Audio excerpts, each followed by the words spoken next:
IVM. Hi, welcome to a show about crypto. Today's episode, I have joining me Mr. Vivekanand Ramgopal, who is the Vice President and Co-Head of TCS Financial Solutions. Welcome to the show, Vivek. It's great to have you here. Thank you, Rohan. Good to be here. I'm actually very excited about today's conversation because one thing that's happened, and I think this is a natural consequence of where the conversation is right now, but a lot of our conversations around the blockchain have focused largely and specifically on cryptocurrency. The thing I'm curious to talk to you about is the intersection of blockchain and the Internet of Things. So first to start off with, given that you know way more about this than I do, if you could just tell our listeners what the Internet of Things is before we lay out how blockchain can help the Internet of Things. Yeah, let me make an attempt at that. We use all kinds of things day to day, right? All kinds of devices, and the number of devices that we are using are increasing with each day. Mm-hmm. Right? Now, these devices being connected to the internet in simple terms is the Internet of Things. That means that you can control these devices through the internet. You can switch them off, switch them on. You can set the temperature. You can start your car from inside your house, etc., because both you and the device are connected to the same network, right? So that's one way, control. The second is that you can share data. Now, when you share data, what that means is that it can be all kinds of things. It can be usage patterns. It can be about ambience around that device, based on which the behavior of the device can also tune itself. So this is what you could call, in layman's terms, a very basic way in which you can define what is Internet of Things and why they are connected. Of course, in business terms, this expands significantly. It comes to supply chain, movement of parts, movement of goods, tracking what is getting shipped, tracking, for example, automobile components that go from different places to a manufacturing assembly line, tracking maybe mangoes that go from the farm to the shop and how long it takes. That was actually going to be my next original. question. When I get a tracking number from my package and I'm looking at it and it tells me that, it was in Gurgaon and now it's gone to Hyderabad and now it's coming to Bhiwandi. Is that technically just the Internet of Things at work? It can be, right? Today, a lot of that is done manually. Okay. When, for example, when a post office gets a package, right? The good old-fashioned speed post way, for example, passport you get. Everywhere that it moves, somebody picks up that package, they punch something in, saying that this package has been received by this dispatch center. So all that happens. When it's Internet of Things, for example, when you have mangoes is a good example because we all in India love mangoes. But all over the world, we love mangoes, but we in India make mangoes.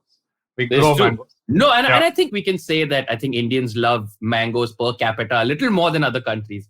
Than others. We reorient our lives around mangoes in the summer. Yes. And the mango tastes different depending on where it is grown and what water is there, what soil is there, which means that you can call a mango what you want, but it will taste what it should only if it comes from a particular place, that weather, that soil, that water. True. Right? So that's where Internet of Things matters, because then you know that consignment of mangoes has been grown in that place and has moved from point A to point B. That's the part that you can track, right? This applies to all kinds of luxury goods, naturally, because they get counterfeited like crazy. But yes, that originality is something in a supply chain. So what does tracking in a supply chain do?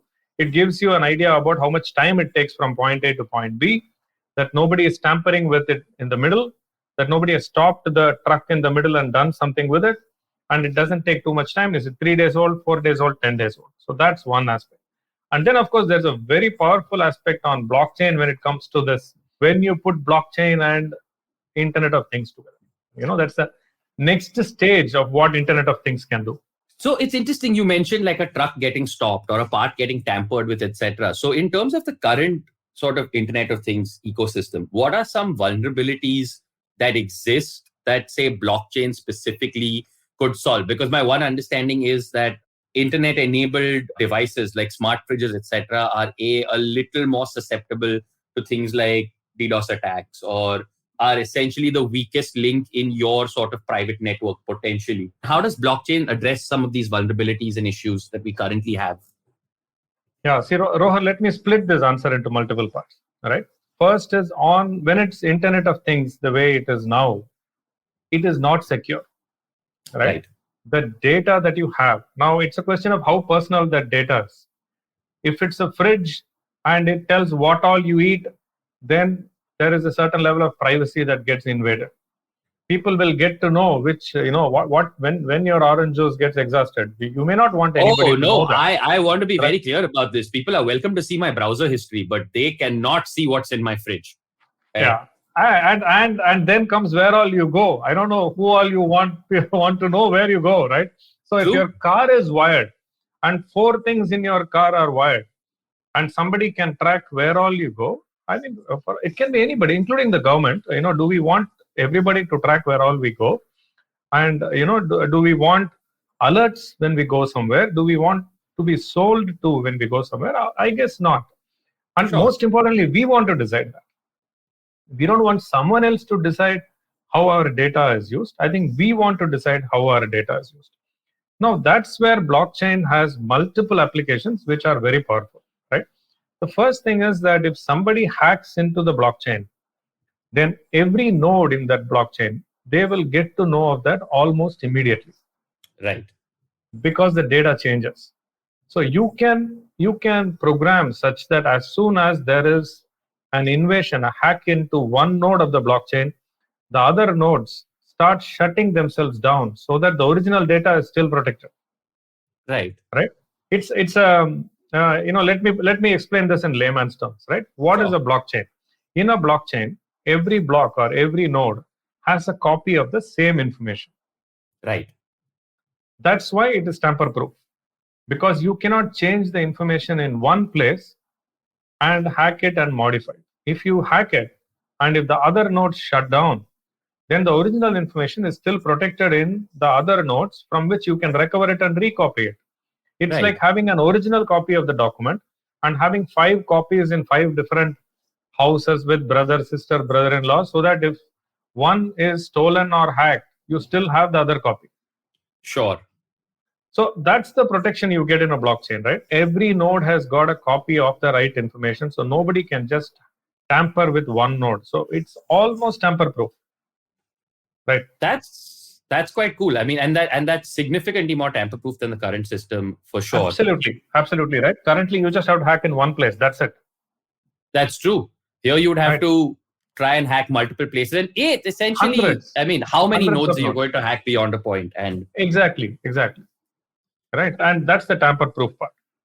Number two, the data is in one place. So if your data gets captured on a blockchain, then there is a way, what you call as permissioned blockchain, right? okay. So what it means is that you can tell which data is available for whom.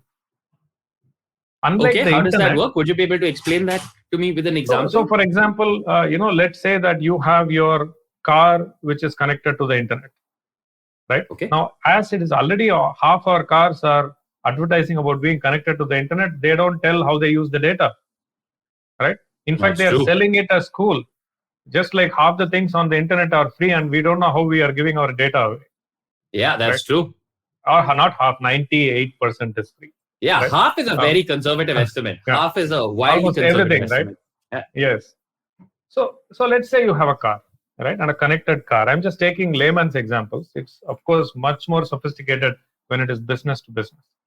But if you would say that the data in my car is only available for the automobile manufacturer, only available for this or that garage where I have a service contract, so that they will know if my car is going to have an oil problem, Right. or this or that tire shop, so that they will know if I have a flat tire, and nobody else, right? That nobody else could include your in-laws. It could include anybody. It's just that it's your decision, right? Who you want to know. Instead of saying that when my car is connected, everyone starting from Google to Facebook to everybody in the world has some access to where I went, where I filled diesel, whether I have diesel or petrol, where all do I travel, and where I park. I mean, why should everybody know that? It's a bit of a dystopian nightmare, to be fair. It And really is. let's if I take my teenage daughters, in fact, I don't think they want me to know where they have parked my car when they take it That's and true. go out. They don't want me That's to know. true. Forget. Yeah. So that's the fact. And we need to respect that, right? We need to respect that because you don't want everybody to know where you went, for whatever reasons, good and bad. But that's still privacy, right? So You, that's you where blockchain can help because you can say that this data, I am only going to make it available to A, B, C, and that's it. That's the IoT plus blockchain power. I think just by mentioning the fact that you respect the privacy of teenagers and your kids, you've, I think, become our listeners' most favorite guest already. It doesn't matter what you say on the rest of this episode. You have become our listeners' favorite guest Oh God. already. I Um, wish my kids thought the same.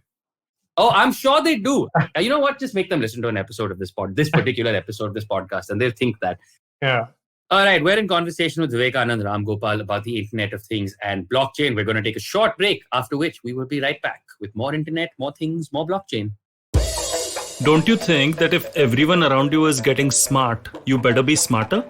Hey there, I'm the traveling professor Siddharth Deshmukh, and I'm back with season 2 of my podcast to make you smarter. Smarter with Sid. What's this season's focus about? Well, it's about 10-minute nuggets that will make you stand out at work. It's time to go from smart to smarter. Tune in every Tuesday and Thursday and become smarter with Sid. And we're back on a show about crypto where we are in conversation with Vivekanand Ramgopal about the Internet of Things and the potential for blockchain. The other question I have is, my understanding when we were doing research for this episode is that the Internet of Things as it stands currently also has certain scalability issues because of bottlenecks that ensue as more and more and more things or devices connect to the internet. How does blockchain sort of mitigate or help solve for those bottlenecks? Is there an answer there? Not really, Rohan, to be Okay. honest. Right?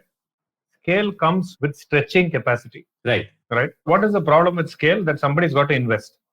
Yes. So nobody invests way ahead of need. Right. Right? Investment in hardware, particularly, will come only when there is a need, just in time. Right? Now, what that scale will get adjusted. Right. Blockchain will not help with scale. What it will help with is that the data is there only once in one place in the blockchain. Right. It's not like floating all over. Right? A financial example of that, a not so cool example, is our KYC that we all do in so many different places. We do Right. one in the bank, one with our mobile phone company, one with the supermarket, one with A, B, C insurance. But it can all be in one place and on a blockchain. So that alone means that instead of having 10, 15, 20 copies of the same thing, you have one copy, which itself will take off so much of the data overload in the system. That's true. That's where blockchain can help.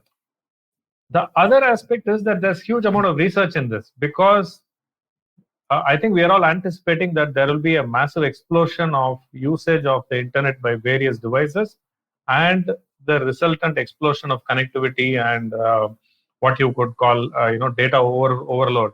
So Right. there is research going which will take care of the rest. The biggest impact that will come, that will provide scale and elasticity, I think, is more cloud than blockchain or any Right. other aspect. As we use the cloud to get bandwidth, as we use the cloud to get more processing power, right? I think everybody now understands more memory is needed, more power is needed thanks to mobile phones and everybody advertising. So how do we get that? If we get it from the cloud, then there it is available almost instantly, available on demand, and there is elasticity. So if you put cloud together, blockchain, a level of intelligence and analytics, and the privacy and permission, then you've got a number of things that come together, including AI. They all come together to what a lot of people have started calling as Web 3.0. Right. Right. Right. So that's becoming more and more used nowadays in parlance. But it's the combination of these factors that creates the next generation of the internet, which is what is Web 3.0. So that also has a side effect on what how IoT and blockchain can work together. So, Vivek, could you shed some light about existing IoT crypto protocols like IOTA, for example?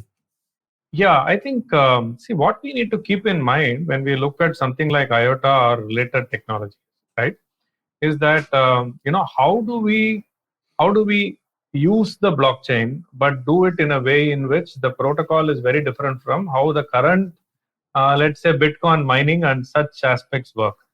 I think that is an area where not just IOTA, there are a number of number of us, including all of us, who are working on it. There is a perception that the only way to use blockchain is the way bitcoins are mined, and Right. that raises the hackles of a lot of people who are worried about the environment. And then that also leads to some of the questions which we have been speaking about, like the amount of power that is needed, the energy and the processing power, etc., which is what IOTA tries to address.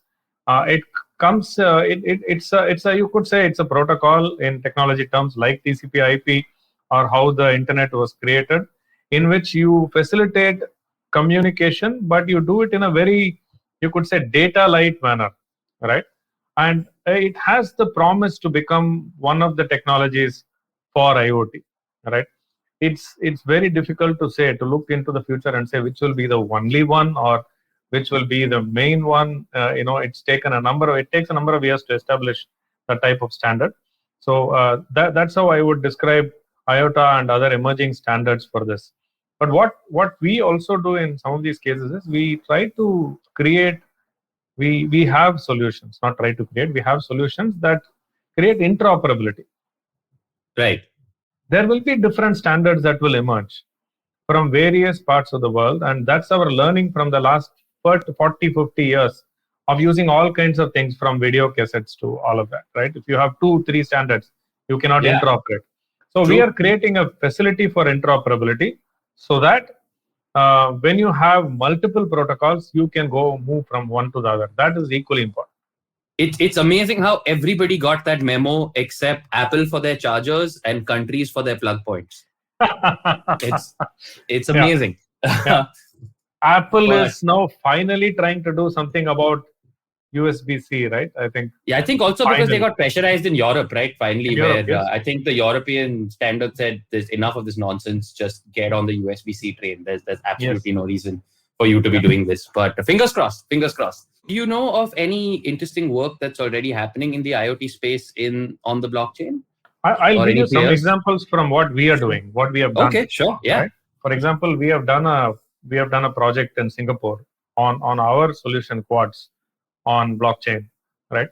So what we've done is, you've got these solar panels, and there is a connection from the solar panel through the internet to our blockchain. The solar So- panels. Okay. So what you generate as, you could say, green energy, and the credit that you get for that in the form of energy certificates, is tracked from its source. So if Okay. you have generated 10 megawatts, you cannot claim 20 or 100. Got it. It is tracked at the source. And that is your environment friendly points you get, or credits you get against your bills, etc. Okay, and that is, you can't basically tamper with it. You at can all. tamper with it, and the credits you get are against it. So nobody can tamper with it, including businesses. So it's like solar, similarly wind Yeah. and other aspects, right? Right. Because it's a very sensitive area where, for you to be, zero carbon or carbon neutral, as it becomes more and more prominent, the utility in Singapore, we worked with them so that we've created this system. The data is then instantly on the blockchain. No one can touch it after that. That's fantastic. That's a real world example. Green is very much a hot topic today. Green Of energy course. is very much an in thing. This is a little bit ahead of the market. I'm sure as we look into the future, a lot of what we do in terms of energy metering, green energy, will all happen like this, including in our homes. Wow.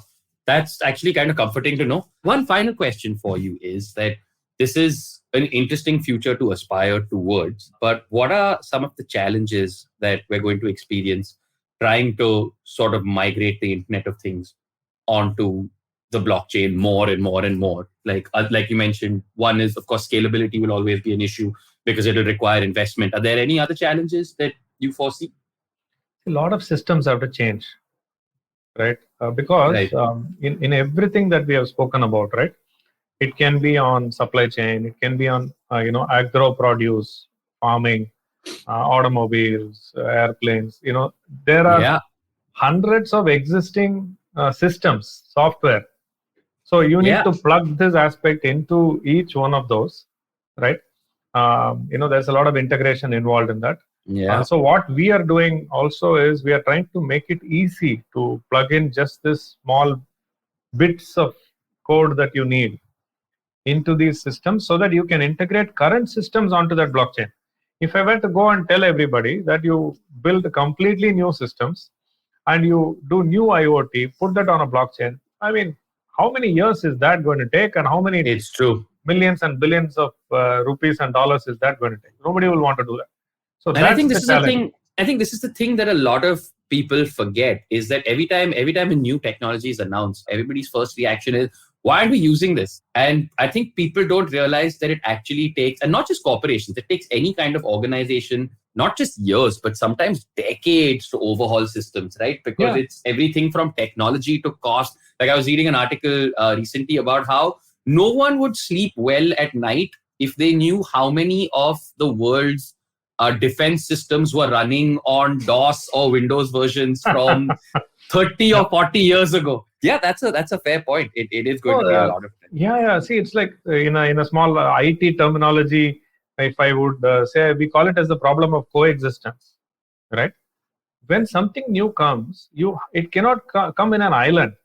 We cannot create islands of new technologies. They have to coexist and integrate and work with existing technology, right? For example, the switches in our home. Can we just one day remove all of them and replace all of them and make it all wired with each other? I mean, it will be good to do, but it will be such a messy thing. Would we really want to do that? And there is still a benefit of having a tactile switch versus just a touch. We want to press up and down. There is a value to that, right? And it helps people who are disadvantaged in multiple ways. So that element is very often forgotten when we try to engineer some of this. It has to be friendly for all the people. So those aspects come in. So I think integrating all of this is the big challenge, and that is where I think a lot of our most creative ideas and work needs to come in. The mango farmer is not going to be the most sophisticated guy who can do all of this nicely. So it needs to be more friendly so that they understand its benefits and work with that. So those are I would say those are the challenges. Otherwise, having one single source of data helps in all kinds of things, originality, and you can imagine that it is so much more easier for a Louis Vuitton or a Rolex to program that originality than a mango farmer in our country, right? But how do we make it accessible to both? This is true. So then this is basically going to be like things like ABS and power steering, where they started in high-end cars first and then eventually trickled down, where like the luxuries of 30 years ago are the standards of today. Right? And hopefully, Rohan, much faster. Right? Fingers crossed. I think so, yes. Yeah, the trickle down should happen a lot faster in 3 years, 5 years, rather than in 10 years, 15 years. Right? That has happened maybe in the automobile industry, right? I mean, I think that's needed. Okay, fantastic. So just to sum up our conversation, one of the sort of issues of fragility for the Internet of Things currently is security, for one, and also just the fact that there's multiple versions of data just floating around in the ocean that is the Internet. What blockchain can do is, one, allow for greater degrees of security just because multiple nodes in the ledger are watching. And the second thing is it also can streamline certain processes by putting data at a single point or at a sort of single place that multiple people then can reference it from. The KYC was an example that you gave. And while this is something that would be great to do, it's going to require a significant amount of investing, overhauling, and also, I guess, bringing it to a point where you can convince people that the benefits outweigh the actual cost and the pain in the butt of making it happen. And that's where we are on the Internet of Things on blockchain. Thank you so much, Vivek. This has been an extremely illuminating conversation. It's also been extremely refreshing to have a conversation about the blockchain, not directly related to Bitcoin or Ethereum. Absolutely. Especially given how the market is doing this week. I don't think any of our listeners want to look at it. Don't want to look at the currency side of things. Yeah. Today. Thank you so much. This has been great. This has been another episode of a show about crypto, and we have been talking about the Internet of Things and blockchain. And thank you so much, Vivek. This has been amazing. Thank you, Rohan. My pleasure. Great to talk to you. Pleasure. Have a great day. And to all your listeners. Thank you. Bye-bye. Hey, it's been another great week on the IVM Podcast Network. On the Wire Talks, it's all about the Beatles. Oliver Kraske, author and freelance editor who has closely worked with the famous band in the past, tells Siddharth why they're so loved even today. On All Things Policy, the folks at the Takshashila Institute discuss Russia's motives, why it's insecure with the G2, and the logic behind its growing alliance with China. On Paisa Vaisa, Anupam is joined by Nikhil Agarwal. He is the co-founder and CEO of Grip Invest, and they discuss the working of lease and inventory finance in India. The Simplified Gang speaks to author Suman Srivastava about her new book, Don't Beg, Inspire. And on the Filter Coffee podcast, Surya Swapna, founder of Kathavani, talks to Karthik about mythological storytelling for children. Do follow us on social media. We're IVM Podcast on Twitter, Facebook, Instagram, and LinkedIn. And remember, if you're enjoying this show or any of our other shows for that matter, please do tell a friend. Go check out our YouTube channels. We go live on a whole bunch of different things. We have a number of different channels. You can find them on ivmpodcast.com/YouTube. And finally, we'd like to thank our sponsors this week: Cred, Bank of Baroda, CoinSwitch Kuber, Intel, and Oxfam India. Thank you for making this possible. If you love cricket, listen up. The Edges and Sledges Cricket Podcast is here for you. Hosted by DJ, Varun, and me, Ashwin, we bring a fun, fresh fan's point of view to talking all things cricket. Sometimes it's just the three of us, sometimes we have guests, including current and former international cricketers. For new episodes every week, check out the Edges and Sledges Cricket Podcast on the IVM app, website, or wherever you get your podcasts.